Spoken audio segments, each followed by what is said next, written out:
Constellations. Today is the National Day of Racial Healing, New Year. And thank you for joining us for Story Circles, Tales of Reckoning, Reflections, and Reconciliations. Today is the National Day of Racial Healing. Launched in 2017, the National Day of Racial Healing is a call to action for racial healing for all people. It originated as part of the W.K. Kellogg Foundation's National Truth, Racial Healing, and Transformation efforts. Racism and hatred of all kinds affects all of us, regardless of our backgrounds or circumstances. We all live in a world born from historic inequities that have led to broken systems and divisions, where we don't know one another and our shared history.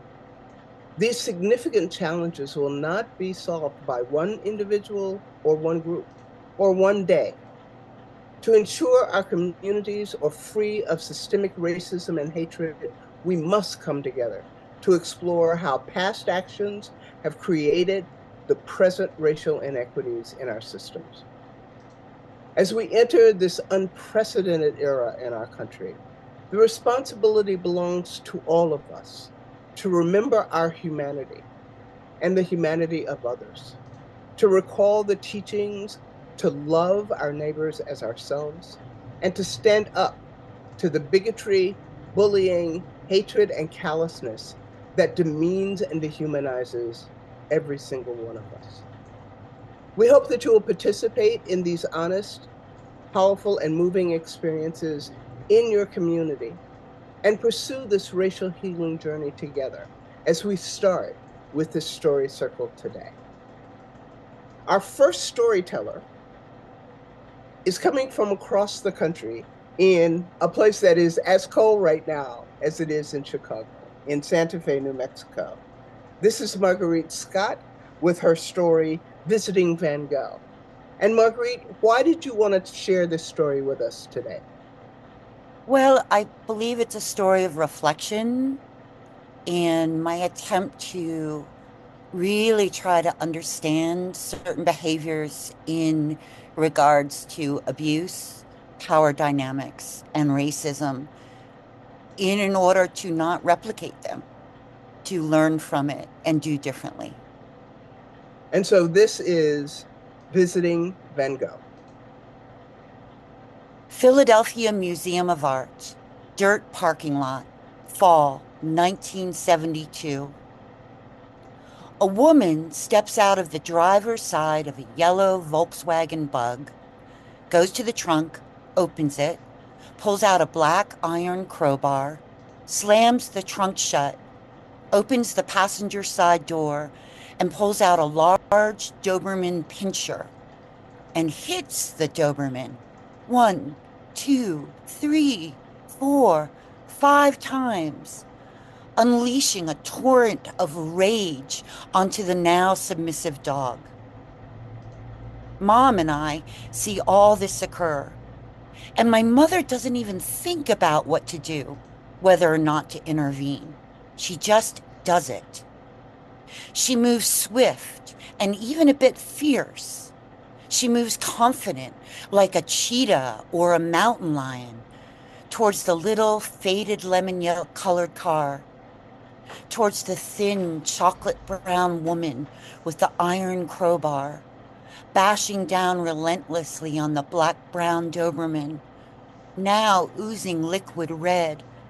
And my mother does what? I don't remember. My memory goes dark. All I do know is my mother intervened instinctually. She took action. She stopped the woman. She grabbed the crowbar out of this fury crazed woman's hands, and then what? I'm trying to remember this right. And I see that woman got back into her rusty sunshine Beetle. The Doberman now returned to the back seat.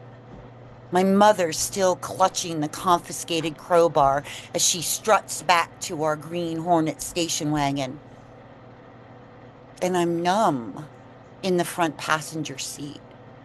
And all I can feel anything for is the wounded Doberman now being driven away to who knows where and who knows what.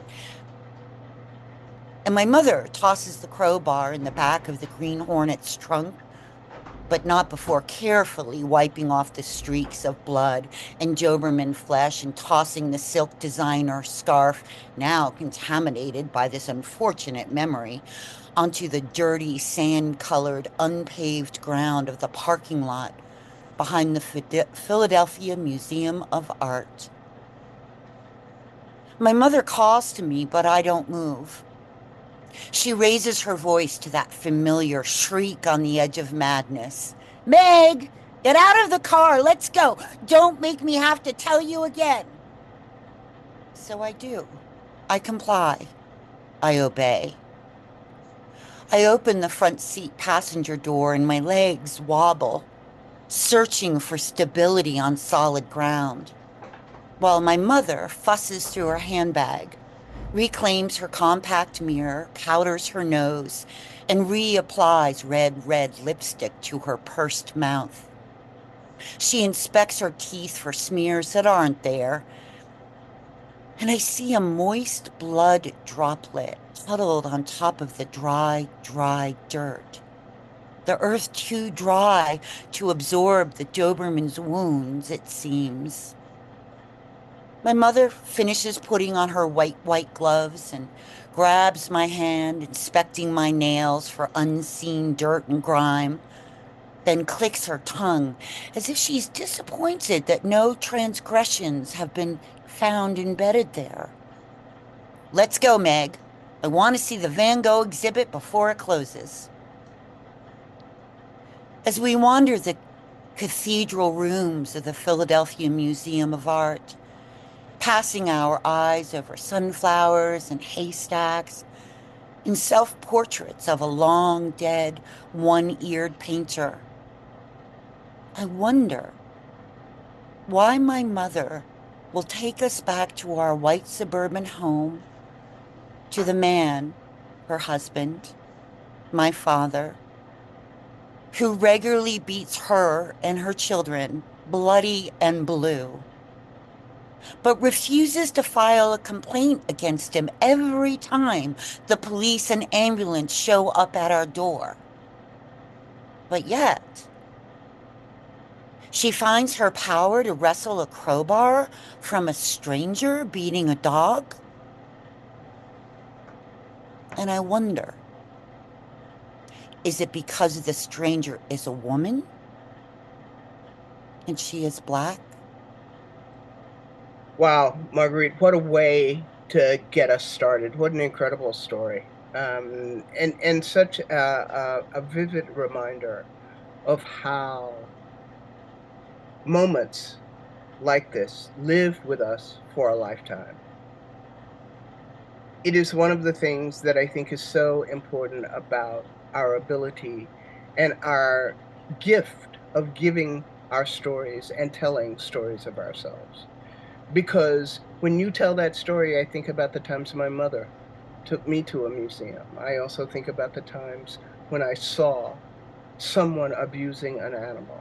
And I think about the time when that power dynamic was in conflict with me as well in those moments. Thank you so much for that wonderful, wonderful story. Our next storyteller is Denise McIntosh, who I have told stories with in a couple of different settings. And her story today is Return Trip. And so, Denise, why did you decide to write this story?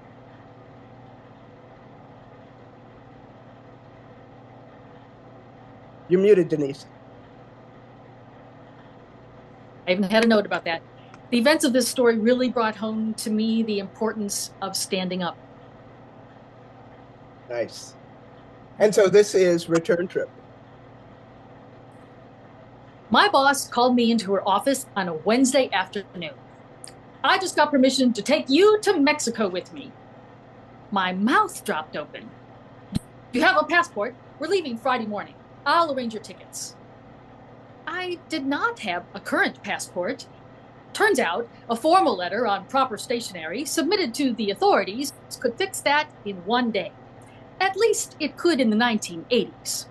I rushed off to get passport photos, do laundry, cancel my weekend plans, and pack a suitcase. The event in Mexico, to which I was suddenly invited, was a conference of young international scholars, all of whom had been funded by the foundation for which I worked. The foundation wanted to foster the cross-pollination of policy ideas and comparative analyses, to leverage new and vital connections between disparate fields of endeavor, to promote international peace and cooperation among non-traditional partners. Blah, blah, blah. All the usual highfalutin language that got trotted out with each funding cycle. Scholars would be gathering from across the country and around the world. The conference had been in the works for months. But I get included 2 days out? Whatever. I didn't have time to catch my breath long enough to ask the questions. The conference was held in a 15th century fort, now resort, 2 hours south of Mexico City. Medieval walls encircled several stone buildings, and part of the moat system had been turned into swimming pools. I wasn't complaining. 4 days of fun in the sun was a welcome respite from a Chicago winter and sitting at a desk. Plus, since I'd been added so late, I didn't really have any official duties except to get to know the scholars. Well, alrighty then. We swam, golfed, went horseback riding, lay about in hammocks, and got drinks delivered to us pretty much anywhere on the grounds.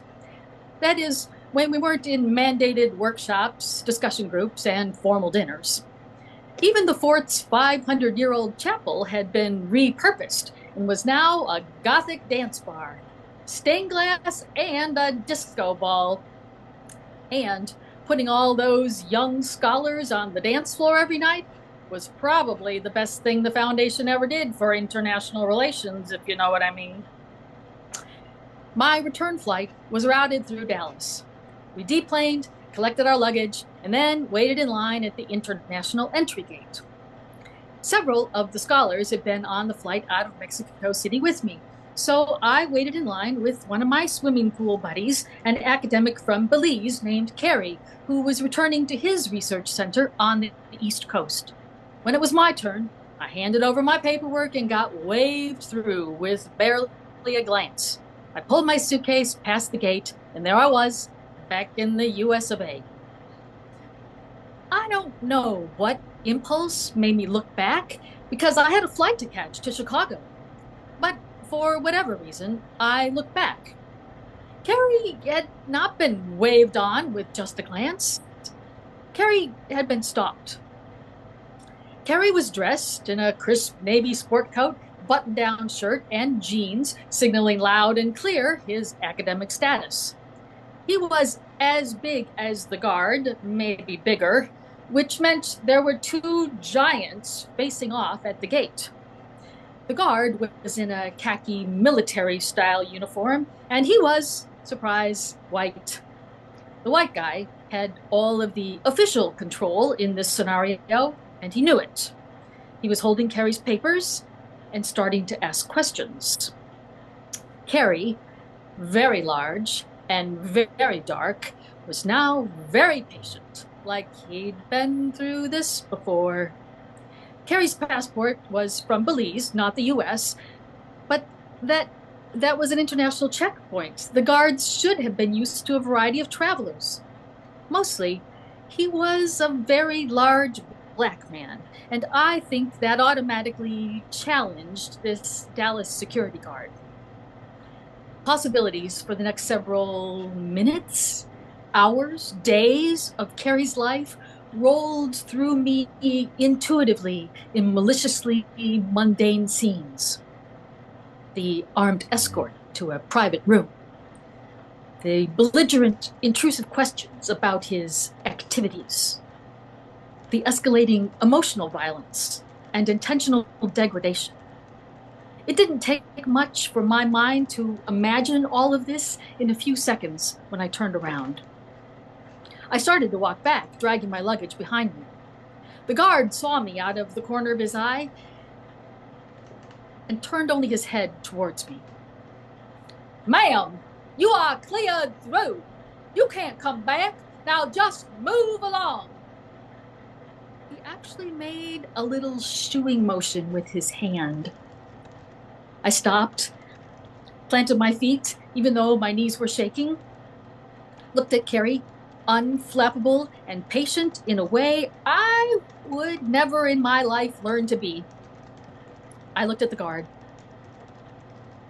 "I'm waiting for my friend," I said. The guard narrowed his eyes at me and pressed his lips into a straight line. He turned his head back to Carrie, stared at him for too long, and then silently handed back all of his papers and waved him through. Carrie caught up to me and we looked at each other. After seeing him clear the checkpoint, I was shaking with tension and relief, but also roiling with shame. That had happened to him, that he'd been othered and stopped for no good reason, that I'd been witness to the scene of this attempted degradation, and that it had been my program, my foundation, that had somehow inadvertently put him on this trajectory towards a racist confrontation in the Dallas airport. But we both had other planes to catch, and even less time now to do so. We didn't have time to debrief, and besides, maybe he didn't want to talk about it. Maybe better to flick it off, like a fly on his lapel. We said our goodbyes and turned in different directions towards our next gates. Today, I believe the whole reason I was invited to that conference that I was never really supposed to attend was so that I could be there, in that airport, in that moment, as a witness and as an ally. The scenario in Dallas wasn't about the guard. I doubt he remembered us even 5 minutes later. And it certainly wasn't for Carrie's benefit. I'm sure he would have handled the situation just fine on his own, despite the provocation. No, that incident was for me.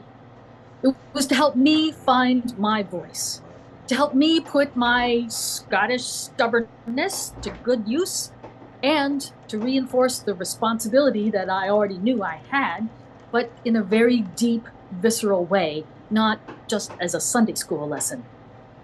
And my responsibility and delight is this: to stand up in the face of bullying, bigotry, and casual inhumanity and say, "You are my friend." I never saw or spoke to Carrie again. 1980s, no email. But frankly, I hope Carrie did flick it off and doesn't remember Dallas at all.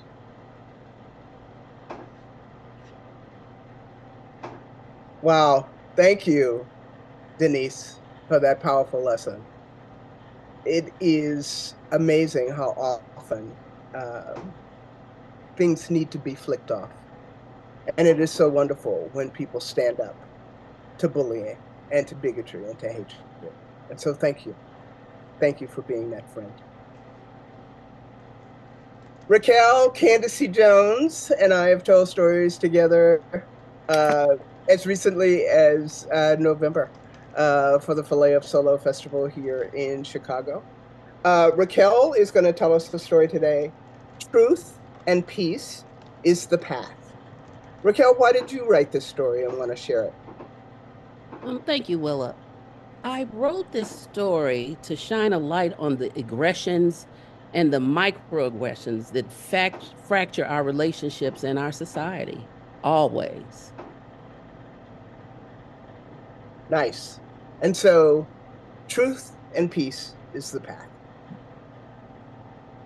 The year was 2011, and I was a summer cohort of Chicago Career Tech.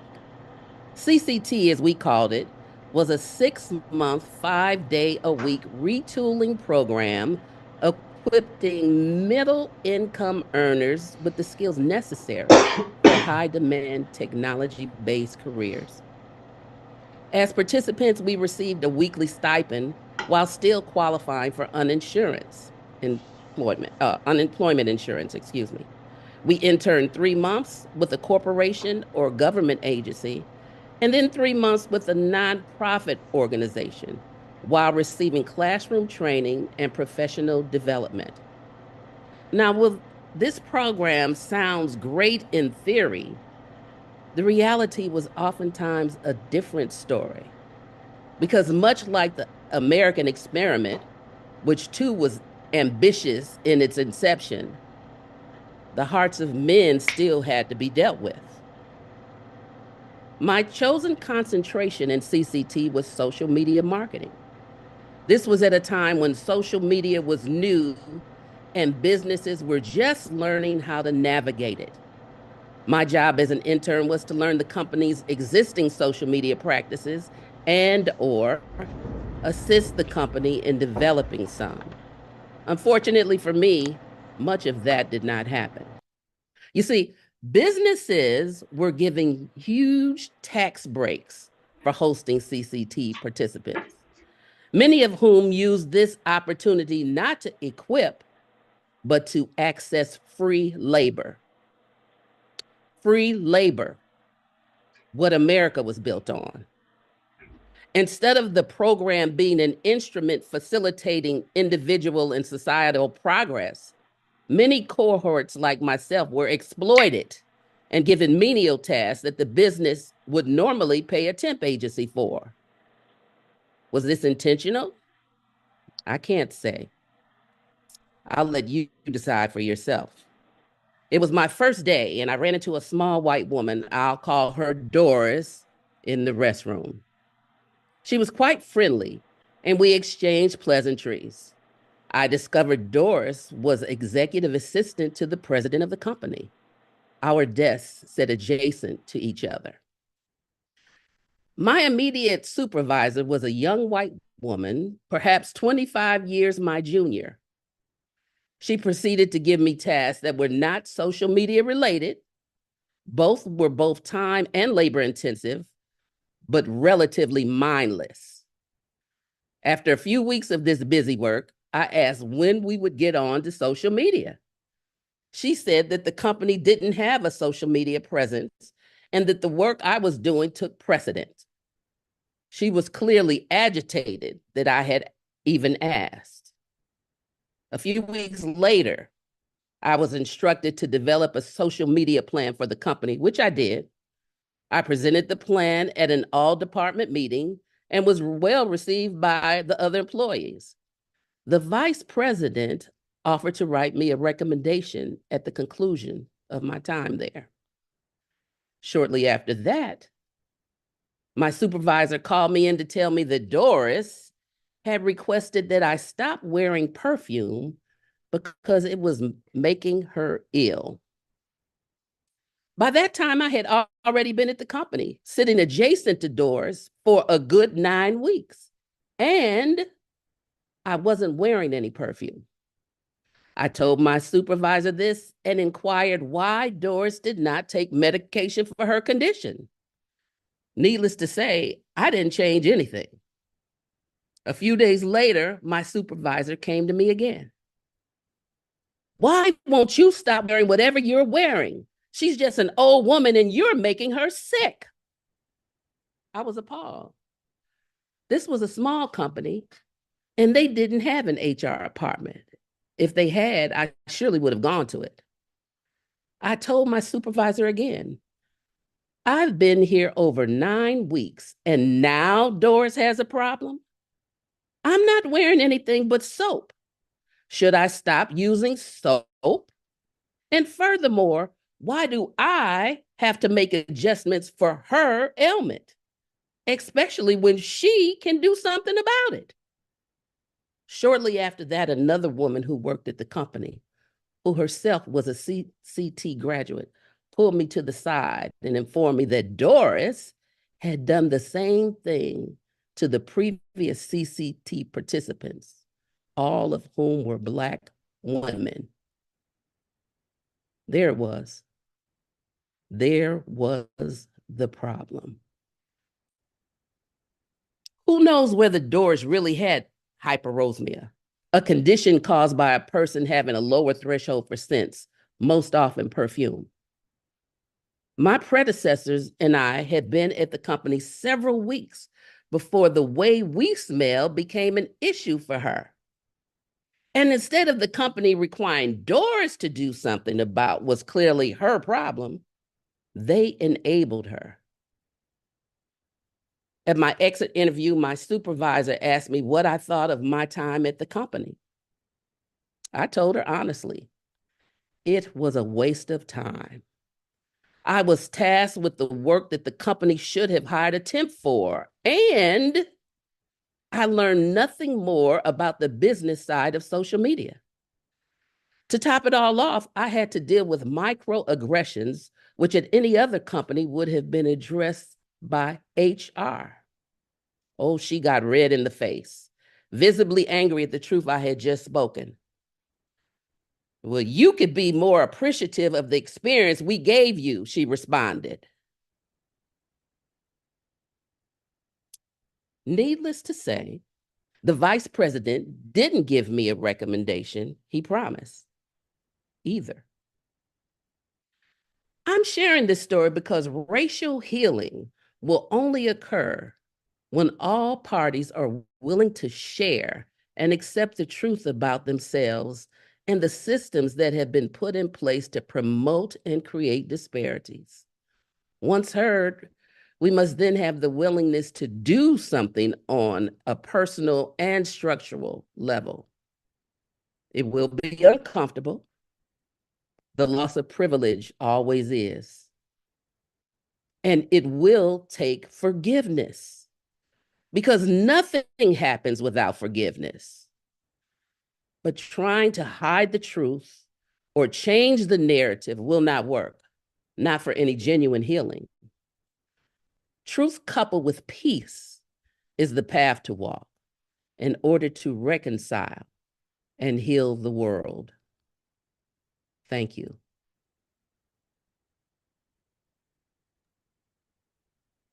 Thank you, Candace, for that reminder, right? It's not just peace, but truth and peace. I think about the Truth and Reconciliation program in South Africa to help them overcome years of apartheid. I think about the kind of reconciliation work and truth that they have done in Germany to try and combat anti-Semitism and to remind themselves and others of what can happen when we let ourselves fall into that path. So thank you for that story. And I think Doris is going to be a name I'm going to be using in the future. This next storyteller who is coming to us would probably say that she's a newer teller. And that might be true, but God knows her stories are phenomenal and her writing is really, really incredible. And so this is Ruth Bearman, who's going to tell us a story called Reclaiming Life. And Ruth, why did you decide to share this story today? Well, I decided to share it because I see it as a cautionary tale. What can happen when the sense of the other is taken to extremes? Well, here it is, Reclaiming Life. After my mother passed in 2016, I cleared out the house for sale. In their nearly 50 years in that home together, until Dad died in 2013, my parents held on to every scrap of paper, including bill receipts, old passports, correspondence, IDs. Among the paperwork I kept was an identity card with a headshot of my father from 1948. It's from the local government of Rheinland-Pfalz in Western Germany in German, French, and English. It states, the holder of this card belongs to the category of people who in the past years were severely persecuted by the Nazis for race reasons. There are two other categories, political and religion, which are crossed out. Hitler never minced words about the subhumans, the Jews, responsible for all ills in society. My mother endured concentration camps, and my father was slave labor because he had trade skills earned after he was kicked out of high school under the Nuremberg laws. They survived partly due to luck. In the worst years, they were in their late teens and early 20s, the best age for good health, athletic prowess, fast reflexes. She was incredibly intuitive, a creative with dancing and acting skills, a leader of her friend group. He was extremely bright, a bicyclist on steep hills, a soccer player, a champion table tennis player. He could still beat people, by the way, till he was in his 60s sometime. After the end of World War II, when they had nothing much but their nearly toothless lives, my father, Heinz, wrote a letter to the person in charge where my mother, Margaret, lived in another German town. They knew each other from dancing school in Cologne before they were deported to Latvia and knew each other's parents. They connected again. Months later, on the shortest day and the longest night, as he put it, December 22nd, 1945, they married. No family. There's one faint photo, a double exposure of two young people in suits smiling to commemorate the day. My father reclaimed his family home in the small town of Zimmern, Rheinland-Pfalz, and I was born there in mid-1949. Dad developed a solid transport business, but Ma said she didn't want to raise a Jewish child in Germany after everything they had been through. It took us a couple of years to get everything in order to come to America. In August 1951, we came to Chicago. In the 1950s, my parents tried to become American as quickly as possible. It wasn't great to be foreign, and any problems people may have had were kept quiet. Though he was smart enough to go to school again, he couldn't sit still long enough to study. Besides, he had a family and limited money. He became an auto mechanic. The folks said they didn't talk about their war experiences at home, but there was a shadowy presence always, though the shadows got fainter over many years. The shadow was still strong when I was very small. I remember many conversations at dinner, Ma talking about my father's childhood plans to become a veterinarian and the bougie life my parents had as children. My younger brother and I were both encouraged to go to college and beyond, to the best schools we could attend, to follow professional paths. They both got to be 90 years old. How did that happen? I read about surviving well into the golden years with a suggested list of 10 important activities. It seemed they were doing 9 of them, including attending religious services, being positively involved with neighbors, reading books and newspapers, exercising, keeping friendships alive, paying attention to health. What I also felt was very important in keeping them alive was the opportunity to tell their stories in their 70s and 80s. How did a couple of immigrants with grammar school educations get this done? They started out telling about themselves in Friday night services at their synagogue. The wonderful Rabbi Mark Shapiro at BJBE encouraged people to say what was in their hearts as well as on their minds. Hearing my mother's talk, I was reminded of Toastmasters, but it was better. No scoring. They were asked to speak at my brother's kids' school in Knoxville, Tennessee. Before they agreed to do it, they asked for prepared questions. I heard later that people were surprised at the skill of their answers as well as the delivery. When they were interviewed by Steven Spielberg's Shoah Foundation, Dad's trials and his understanding had him also speak about the suffering in Rwanda, that some people still dehumanize the other. My parents were speakers at the Illinois Holocaust Museum and Education Center, both to live audiences and to schools, broadcast from the museum. Their favorite audiences were young people, the future. They showed me a stack of letters from young listeners thanking them for their talks, which I hung on to. These letters were surely bound to my parents' spirit. Perhaps they changed some minds as well. In 2008, Dad and Ma were guests of Zimmern, the town of his youth.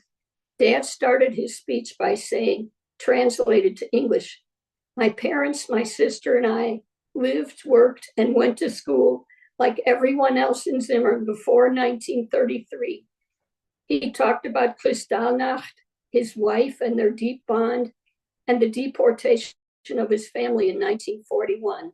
The speech ended, "Vergessen nie, dass der Preis für Freiheit ist ewige Wachsamkeit." Never forget, the price of freedom is eternal vigilance. My hope for 2025 is that we remain vigilant and brave like my parents, that we tell our stories and understand that our continued freedom and quite possibly our survival depend on weathering the days ahead as best we can. And I would add that we be careful where and when we tell our stories. Thank you. Wow. Ruth, what a fascinating testament both to your parents and to the power of story. And that phrase, never forget, the price of freedom is eternal vigilance. That's incredible. And it has such resonance for today and for where we are in the world. Thank you so much for sharing that. It's such a gift when you get to know someone's story. A gift both for the teller of that story and for those of us who get to listen. So thank you, Ruth, for sharing that story about your parents. BJ Parker and I ran into each other a couple of weeks ago at an event. And it had reminded me as soon as I saw her of what an incredibly powerful storyteller she is. And so I invited her to join our story circle today. BJ is going to tell a story called Where We're Headed. And what made you decide to tell this story today, BJ? Thanks, Willa. I decided I chose to just account a story because of my desire to continue to heal my own racial trauma. Mm-hmm. And I can certainly do it through recounting stories. So here we go. Where are we headed? I was born in Carpenter, Mississippi, located in Claiborne County, in my maternal grandparents' home. The midwife, Miss Lizzie, delivered me as she did most of the children in the rural area. Some would say my early years were idyllic, except for the racism and segregation. I remember the feeling and silence in my home the night that Emmett Till was found murdered for whistling at a white girl. The visit of my kindergarten class to the Jackson, Mississippi Zoo. As we were walking around and looking, I sat on the bench. I was tired. All of a sudden, I heard this clicking. I was swooped up by the kindergarten teacher. I tussled with her to put me down. And when she did, she walked me over to the bench to show me the sign that stated "for whites only." It was quite difficult for my young brain to understand. Didn't we Negroes need a place to sit down if we wanted to? My grandmother having to address the teen in the general store by Miss Susie. When the family and other locals would travel to Jackson, Mississippi for an outing on a summer day and stand in line at the Negro window for the famous foot-long hot dogs at the Redwood Inn, the signs on the water fountain, white, and colored. Dr. Martin Luther King stated in his 1967 speech entitled, "Where do we go from here?" I began to reflect on his question. Recently, I visited the Legacy Museum and Peace Garden in Montgomery, Alabama. The museum depicted in grand, sobering detail the atrocities bestowed on Black Americans scene after scene, decade after decade. The shuttle bus transported visitors from the museum to the Peace Garden. The scenes were absolutely jaw-dropping, horrific. In one area of the Peace Garden, large slabs of concrete were suspended from the rafters of the structure, with the names engraved of bodies that were viciously lynched or other horrifyingly wicked methods of murder of Black men, primarily county by county, state by state. Most of the cruel killings occurred in Southern American states. I stopped at the slab inscribed with Claiborne County, Mississippi, the county where I was born. The killings took place in 1884 through 1899. There were plaques throughout the Peace Garden depicting many stories. A few stories that stood out to me were in 1908, William Donegan was lynched in Springfield, Illinois, for having a white wife. David Walker, his wife, and 4 children were lynched in 1908 in Hickman, Kentucky, after Mr. Walker was accused of using inappropriate language with a white woman. In 1916, Frank Dodd was lynched for annoying a white woman. As the other visitors and myself got back on the shuttle bus, a gentleman from Germany was on the bus. He stated he had visited Holocaust museums and they were as impactful. Impactful in what way? I asked, what do you think of the Legacy Museum and Peace Garden? He just refused to acknowledge the outstanding work of Brian Stevenson and his team. Can you just let us have this moment, please, that all the work, passion, creativity, research, inscribing names was a remarkable display of African American history? Where do we go from here? I went on to Selma, Alabama, the place where a dark side of American history was born, visited Brown Chapel AME, where meetings were convened to march to the state capitol after Jimmy Lee Jackson, a voters' rights activist, was brutally murdered, protecting his family from a vicious white mob. This led to the March 7, 1965 Bloody Sunday, as marchers crossed the Pettus Bridge and were met by white attackers.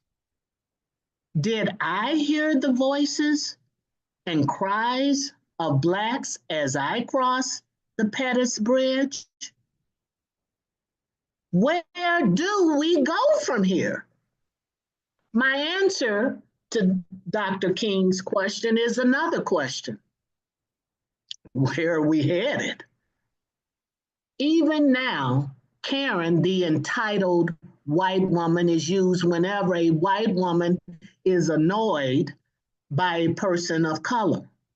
In 2020, it is 2025, and there are fires raging in California, and a very disgruntled white man is stating it is because of DEI and hiring of Black firefighters. Excuse me? Where are we headed? In Dr. King's talk, he emphasized the role of nonviolence and hitting corporate America in their pocket, not shopping at their places of businesses, and demanding inclusion for Black Americans. If the Supreme Court of the land has struck down race-based college admissions leading to DEI programs in other contexts, where are we really headed? The country has elected a convicted felon as 47th President of the United States. Where are we headed? This is a wonderful initiative to have a day of racial reckoning, and I am all for it. But I keep thinking of the 10th anniversary of the formation of the Southern Christian Leadership Conference, where Dr. King gave his speech 58 years ago. Where are we going from there? DEI basically scrapped by the Supreme Court, the strides made in higher institutions of learning and some corporate boardrooms. There are few strides for Black American, few steps forward, but white on Black crime, cops killing Black at alarming rates. Rodney King stated years ago, can we all get along? Food deserts in many Black communities across the United States, an uptick in pharmacy deserts in Black communities. The elimination of Black history from curriculums in so many states now. Where are we headed? It is my hope that despite the looming odds of Blacks being silenced and erased, we will not annoy any white folk, and we continue to share our stories, continue to extend the olive branch, continue to respond with compassion, kindness, and grace to those persons who continue to walk the path of non-acceptance and violence. We must never be afraid of annoying anyone with our truths. That is where we can go from here and where we all can be headed. Thank you. Thank you, BJ, for that reminder and that call to action. I think about what it means that most of us, certainly on this story circle, have lived through times of segregation, of horrific racial violence, to see where we are now. And the idea that we are moving backwards as opposed to moving forward to a more peaceful, more justice-fueled society is frightening to all of us. And even though there is this commemoration of a National Day of Racial Healing, which comes on the heels of the birthday commemoration of the Reverend Dr. Martin Luther King, it is not enough. And I think your piece is a definite call to action for us to keep that, as all the pieces are. As Ruth and Ruth's father reminded us, that never forget that the price of freedom is eternal vigilance. And that's what we have to do. Thank you for that, BJ. Shireen Snow is up next, coming from someplace that's actually even colder, I think, than Chicago is today, from Minnesota. Shireen is an incredible actor as well as a storyteller. And Shireen is going to share with us today her story, Healing. It starts with me. Healing, It Starts With Me. Why, Shireen, did you write this story? I wrote this story because I couldn't see hope. I couldn't see hope for the next 4 years. Um, I'm not sure yet if I see it, but that's why I wrote it.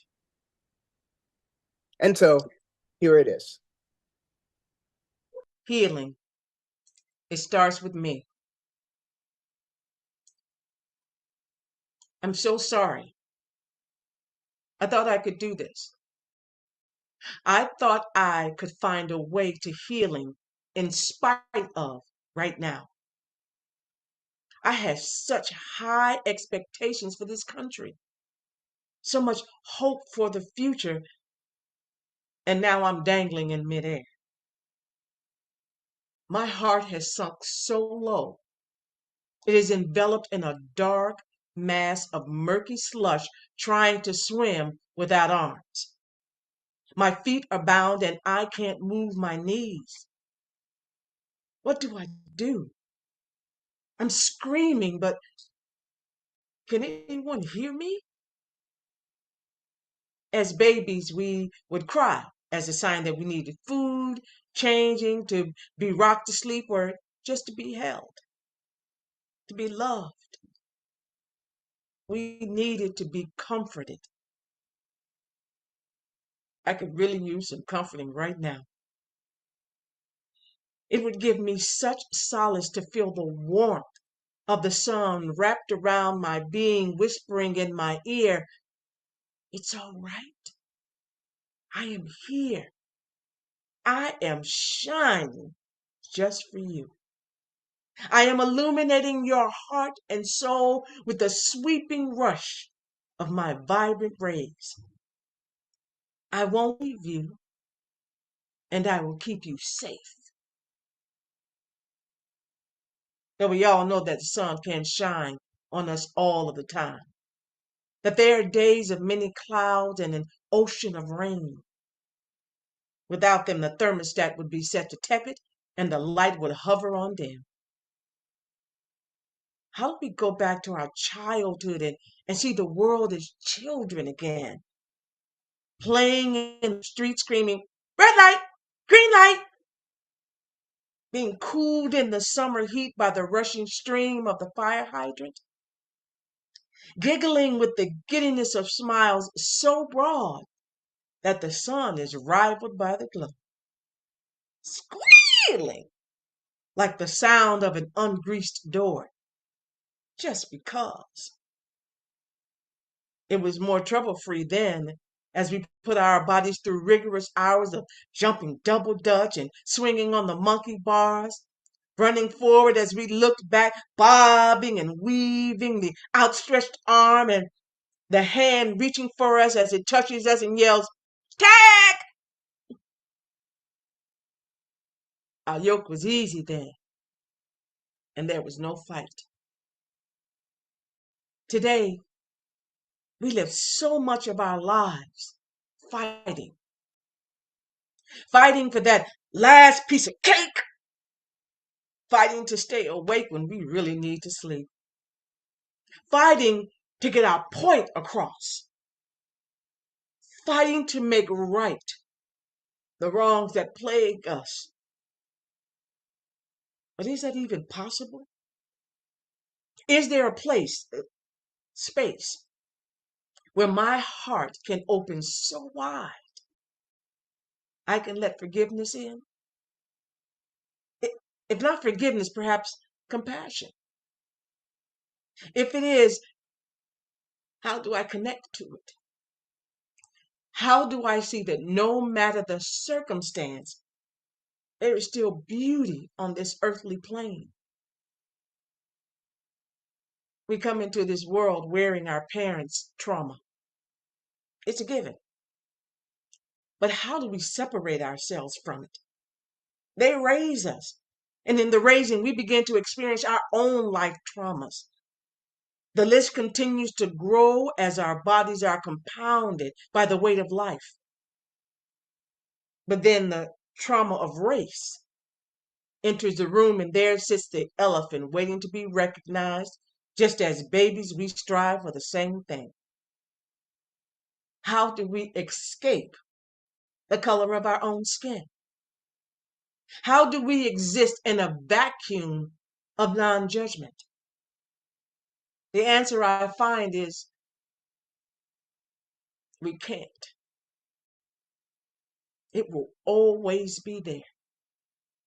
The judgment, the fight, the anger, pain.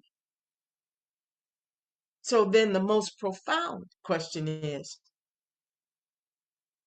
where do I begin to speak about healing? A healing of the mind, of the heart, of the spirit. What do I do to heal myself? Can I heal myself? If I can, what will it take? I am no longer willing to swing hands or arms or yell so loud that my vocal cords disappear. I don't have it in me to stump my foot until they go numb.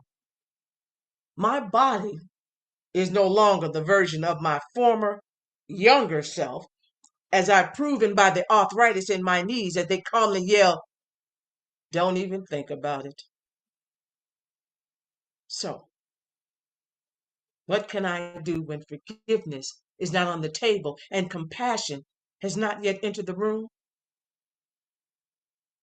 A conversation, perhaps? When my parents transitioned, I joined a bereavement group of like-minded and likened experienced people in an effort to not feel so much pain. To speak my hurt in a room with those who understand. To hear the hearts and hold space for their comfort. Maybe, just maybe, that is the way to go, but with a twist. A dear friend said to me, create a book club without the book. We can sit and commiserate with an opportunity to offer sunshine to one another and deepen my muscle of compassion so that it is no longer a fight, but a meeting of the hearts of those who seek to bring change into this country, this world, peaceably. Perhaps, just perhaps, my hope for 2025 is that perhaps becomes a yes. Thank you. Wow. Perhaps becomes a yes. What a great hope for 2025 and beyond. Shireen, thank you so much for that. Thank you. Thank you for reminding us of what it means and what it takes to fight and to bring peace and to say maybe, perhaps, and turn that into a yes. Thank you. Thank you. William Gregory is our next storyteller. And part of what I have always loved about William's work is his use of languages, and the beautiful rhythm, symphony, and poetry of his work. William is going to share a tale called Niña del Sol. And William, why did you want to share this piece today? Well, the other day I was watching the news, like so many of us are at times now, and I was watching the wildfires of Chicago, and they were talking about all of the Mexicans, the undocumented Mexicans that had volunteered, and I remembered how many Mexicans served in the Civil War. An eighth of the soldiers were Mexicans. And it got me to thinking about a short story I wrote a couple of years ago, and it made me think about the real point of the story. And I rewrote the story, and I wrote Niña del Sol, which is daughter of the sun, the translation. And here is Daughters of the Sun, Niña del Sol. My tío Arnoldo had a baby blue Fiat the size of a bug. And every year, when my mother, little sister Peachy, and I spent eternal summers in Guatemala, we'd get into my uncle's carrito with our spoiled twin cousins, Maritza and Marisol, and my tia Aura, squeezing into the bug, traveling through the highlands and coastal regions. Ay, Junior, move over. Stop farting. Your chucherias are staining my clothes. It was all that chile you ate. Stop! Marita's pulling my hair. Nuh-uh, you liar. I'm gonna tell my tia. I didn't say that. If you don't stop estas chingaderas right now, I'm gonna pull over. I gotta pee. Basta. To say that we were squished and squashed, layered and stuffed like an order of taquitos with guacamole on top would be an understatement. But we were happy. Our small village crawling out of the miniature car, stretching our legs at the footsteps of a smoking volcano, or eating hot, freshly ground tortillas from a marchanta's metate, sprinkled with chicharrones and lime, or spending the night in swinging hammocks while iguanas crawled underneath us on the sandy beaches of Verapaz. We were not in San Diego anymore. There was no questioning why my sister and I would cry each time we had to leave Guatemala. If there is something I will forever be thankful to my mother for, it's in how she made us comfortable with being uncomfortable. No consentido, not spoiled though. On one of our many adventures, we pulled over into a town called Esquipulas. The town's cathedral is known for its Black Christ, and twice a week, the chorti come down from their mountain villages to sell their wares. Looking down onto the square, the entire plaza seems to be draped like a giant multicolored Cristo art piece. Rows and rows of stalls displaying weavings, tejidos, blankets, fabrics, and huipiles explode with visceral color like fireworks, making you want to touch everything just to make sure it's real. Those are fruits and vegetable dyes. I can still hear my mother reminding me, it's no wonder I wanted to lick the bright green, yellow, and magenta colored weavings. My sister and I watched our tia and the twins up ahead of us in the market, nodding, screaming, "No, marchanta," and walking away rudely from each and every vendor.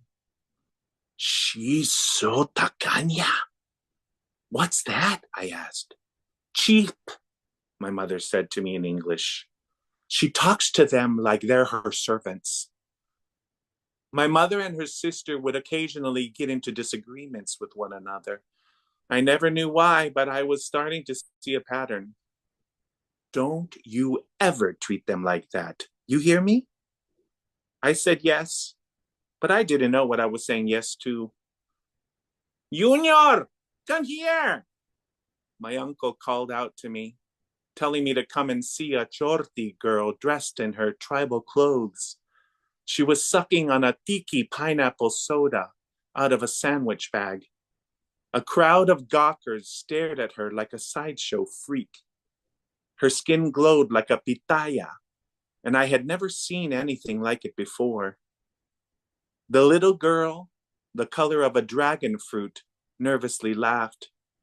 Her eyes closed, head tilted towards the sun, as if she wanted to be anywhere else. Es tu hermana, Junior, my uncle said, laughing, as his squat body waddled away, jumbled keys rattling on his hip. My mother yanked me away, saying, Pobrecita. Is that really my sister, Mommy? Of course not. That's an albino Indian girl. They're called Niños del Sol, children of the sun. Theo said that Daddy came here and had another family. I want you to hear me. She was born that way, and there's nothing wrong with her. Sometimes we have to love people, regardless of the stupid things they say and do. You are Maya. Your family name is Kohulun, and no one can take that away from you. Like every good thing, we come in as many colors as you see in this market. Todos bellos. Love them all, mijo. I'll always remember the adventures we had in my tío's sardine can of a car, driving through Guatemala. Truthfully, my Uncle Arnoldo frightened me. He was a macho-strutting, misogynistic Chihuahua. But that moment I shared with the beautiful indigenous girl in the market shines bright in me. I saw a reflection of my white skin staring back at me. Maybe that's why I was so afraid to learn that I was her and she was a part of me. And yes, my mother assured me I was a part of her. My hope is for 2025 is that we can treat each other better. It's going to help us get through this. Thank you. William, you know, I could listen to you tell stories all day. I just love the way that you weave your culture into every story that you tell, and how beautiful it is to hear the language, hear the story in its native language, and know that I understand it without you even having to translate. That's the humanity that comes through in storytelling, right? That we get connected to one another, regardless of what the language is. We understand the emotion of the story, the feelings of the story, and we connect. And that's why stories are such a gift. Thank you for that. I love that story so much. The little girl, the color of dragon fruit. Wow, brilliant. Thank you. Our final storyteller this afternoon is someone I've also told stories with and laughed a lot with. She's a really wonderful storyteller, and I'm so happy that she was able to join us today. And so for our final story today, we have Nancy Solomon, who's telling What Can I Do? And Nancy, why are you telling us this story?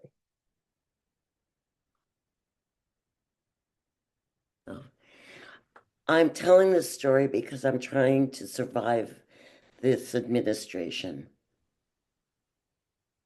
And so here we go. What can I do?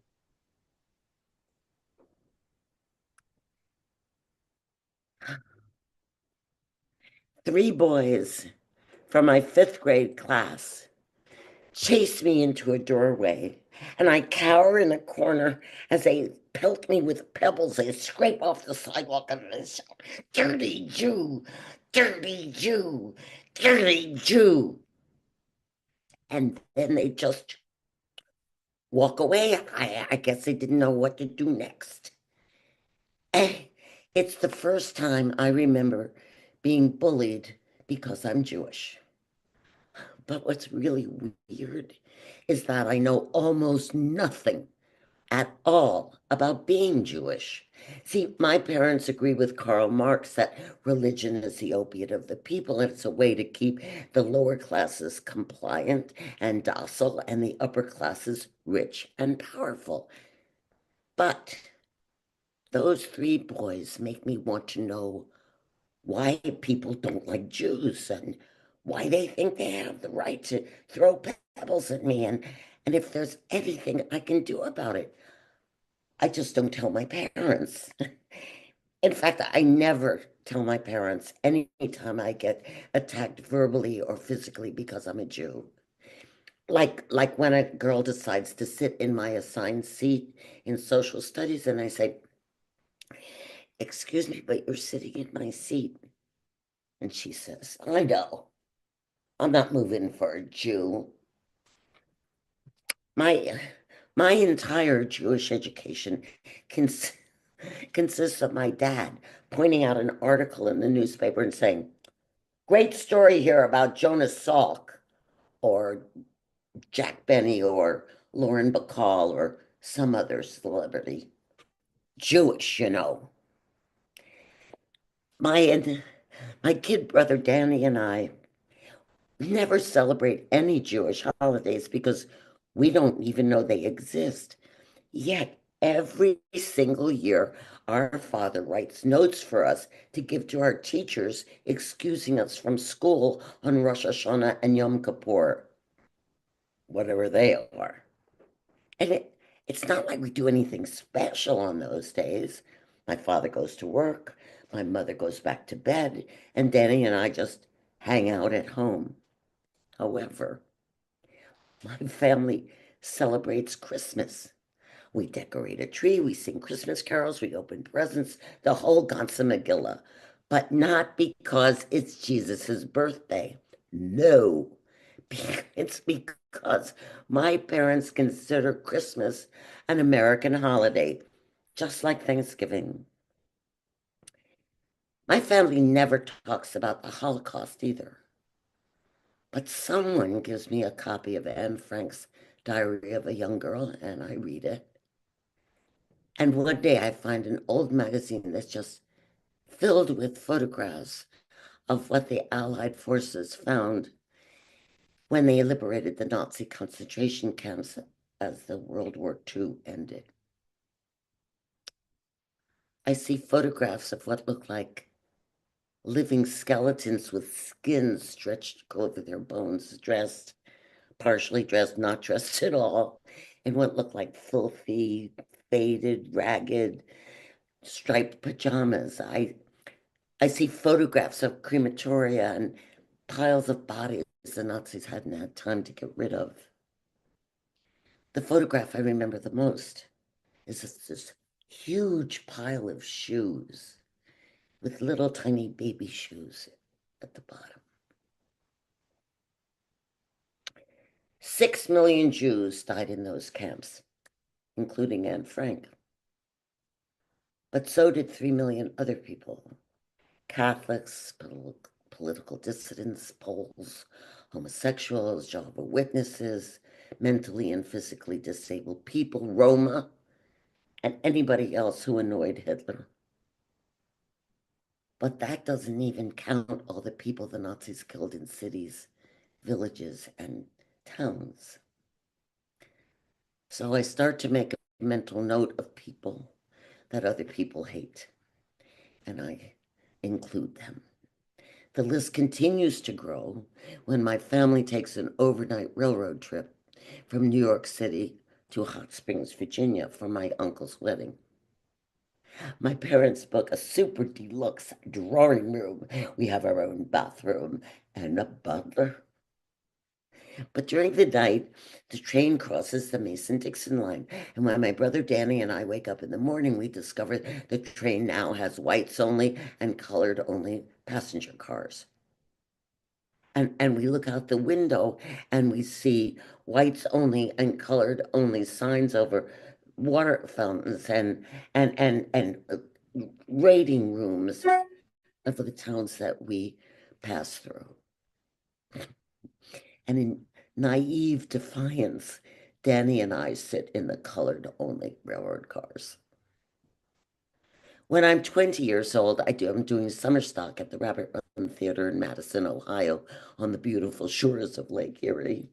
And the cast and crew often eat in this little cafe that's near the theater because it's cheap and also because they serve the most extraordinary strawberry pie in the entire universe.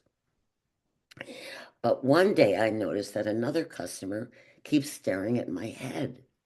And so I pass my hands over my hair to dislodge what's ever there, but there's nothing.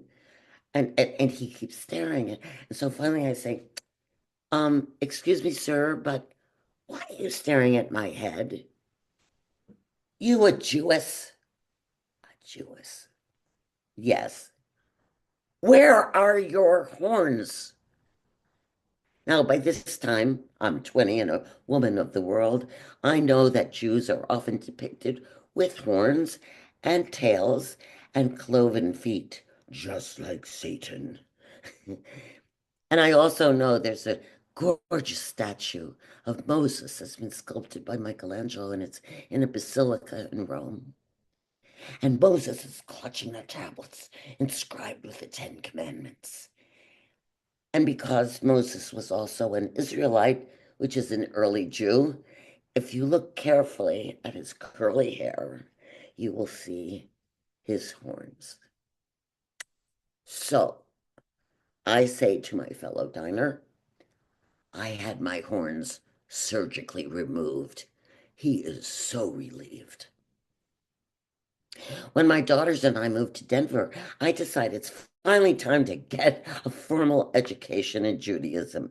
But the closest thing I can find is a conversion class for non-Jews who are engaged to Jews. We meet for 26 sessions, and I call the class Jew School. The engaged couples sit together. I sit by myself, and it's easy to guess which one is the one that's going to convert because they're often blonde and their hair is naturally straight. They learn that Jews don't believe in original sin, which is a concept I never understood in the first place, and that we don't have a concept of heaven and hell, which I always suspected. You see, Jews believe that we only get one lifetime. It begins when we take our first breath, and it ends with any immortality that we might have lives on in our good deeds and the good deeds of our children.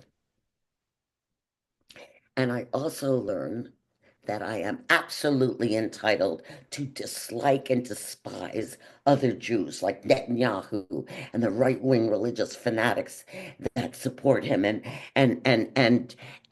Bernie Madoff, and that lizard Stephen Miller, and all Jewish Republicans. Although maybe I made all that up myself. Anyway, it doesn't matter. It is now 77 years after the Pebble incident. I'm sorry, but I still don't know why some people hate or fear other people so much that they feel they have the right to dehumanize them, enslave them, hurt them, kill them, control them, insult them, incarcerate, incinerate them. But I do know that any insults I've ever experienced are lowercase inconveniences in comparison to the atrocities so many other people have endured and often died from. But I have figured out something that I can do about it. And thanks to my friend George. Now, George is a really nice person, but he always calls me his Jewish friend. I don't like it. I'm sure that he makes all kinds of assumptions about me that simply aren't true or fair. I'm sure George believes I love to handle, to bargain, to Jew someone down. But I can't. I never could. I might be a foundling. Anyway, I recently realized that I do exactly the same thing George does. I attach attributes to people according to their heritage, their complexion, their clothes, whatever. For example, my friend Mary, her family came here from Ireland generations ago, and I am sure that alcoholism runs rampant in her family. And Jock's family is originally from Scotland, so of course he's tight with the dollar. And Jimmy's great-grandparents were enslaved. So, of course, he loves Black Eyed Peas and jazz. But none of that is true. Well, Jimmy does like very sophisticated jazz. So I just stopped doing it. I stopped making assumptions about people.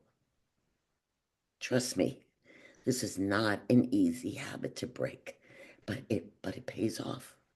So now I find I'm just curious about people.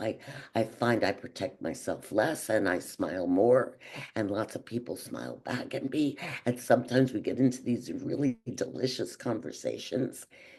But I am not an idiot.